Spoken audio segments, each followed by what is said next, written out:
Friends जदि आपण घर ताजा तैयारी करने को चाहूँगी ताजा तैयारी करें कें पटे रखिए ताजार मुटे केते रहिबो मु आपको देखैबी। बर्तमान पे निमटाल ढोलई चली ताजा ढोलई भी करा जाउची मु आपण माने देखौची देखंतु।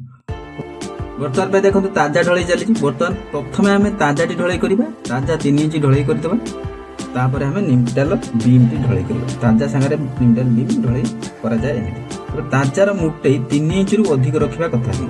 3 इंच कहीं रखा मुझे आपको कहूँ देखो दुईटी रड जो आम बांधा दुईटी रड्र मुठे इंचे पड़े आसो एटीएम रड जब बांधुंट ताजार मुठे 3 इंच रहा दरकार कारण तौक रही उपरक रही से आम 3 इंच रखा। ताजार कहीं पटे रखे मुझे देखुँ देखो जदि आम अलग कांथर रखुं दुआर पट कांथ रखा दरकार। जदि आम दुआर पट कांथ न रखी अलग कांथ रखुं जदि आम घर भर खट पलंग किसी पकाउं भर को जाकि शीघ्र ताजार किसी आम जिन काढ़ी पार नहीं रखिपार नहीं से ताजारी दुआर मो पाखे रहा दरकार। ताजा अपेक्षा बेसी किसी लुण न था 2.5 इंच 3 इंच रखिले भी चलो। ताजा जो तैयारी कर सब दुआर पटे ताजा रखु अलग कांथ रखिले बहुत आगू को असुविधा हो से ताजा दुआर पट कांथ रखा दरकार।